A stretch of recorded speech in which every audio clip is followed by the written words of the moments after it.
the man told the woman. He demanded she take off her pants. Trying to stay calm in this life-threatening situation, the woman attempted to take control and asked the man to repeat what he'd said to her. It was a strategy to slow things down and buy her time. The woman told her attacker she was expecting a friend to arrive at any moment and that he'd be caught if he didn't let her go. The young man then hurriedly got his crossbow and left the toilets. A few months later, the woman saw the image of her attacker on television and in newspapers. It was his eyes she recognised first, his frightening eyes.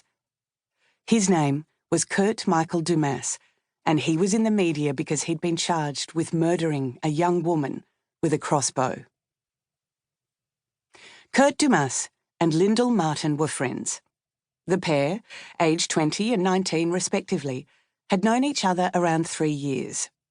They had met when they were both patients at the Parkville Adolescent Unit in Melbourne in 1982 and had kept in sporadic contact.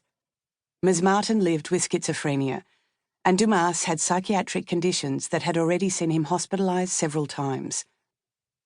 On the 18th of November 1985, Dumas popped around to Lyndall's flat in Carlton, and arrangements were made for her to come to his place in inner-city Fitzroy that night for dinner.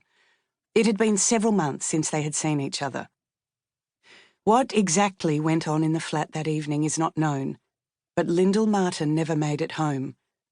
She would be found dead by Dumas's mother Gail in the bathroom laundry of his Clawson Street flat 4 days later.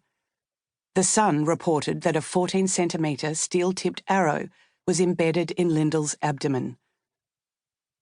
The day after he'd killed Lyndall, Dumas fled to his parents' house in Chadstone, a southeastern suburb, that's best known for being home to a mega shopping centre. He took 2 .22 rifles and the next day boarded a train to Oyen, more than 400 kilometres from Melbourne, near the town of Mildura. Why Dumas chose this town is unknown. He was arrested in Oyen on the 20th of November and charged for being in possession of the firearms.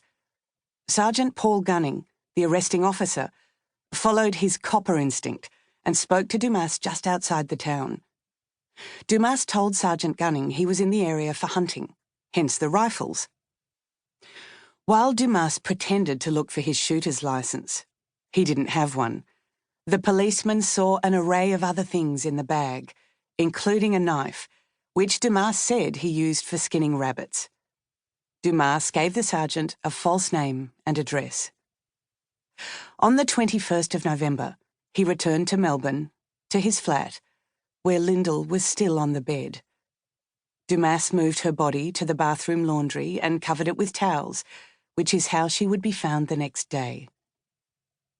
While his mother was discovering the horror of Lyndall's body in his flat, Dumas, using a false name, flew to Launceston, Tasmania. He was staying in a youth hostel when he was arrested. Police found a disturbing travel kit in his possession: a crossbow, 10 arrows, some bullets, a pair of female panties, a lock of Lyndall's hair, a pair of handcuffs, some masking tape, and a stainless steel kitchen knife. Dumas was interviewed by both the Launceston Criminal Investigation Branch, CIB, and Melbourne detectives from the Homicide Squad, who had travelled to Tasmania.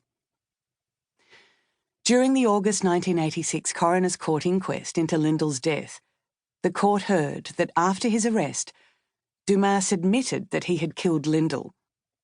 Dumas told detectives, "I didn't mean to kill her. I just went off my head. It was Monday night at my flat and she just went crazy. She wouldn't shut up. I knew I had to fix her, so that's when I went and got it. The crossbow. It's the quickest and most accurate thing I have." Coroner Hal Hallenstein found that Lyndall died of blood loss resulting from the chest wound unlawfully and maliciously inflicted by Dumas. The details of Lyndall's last moments are among some of the most disturbing in Australian crime.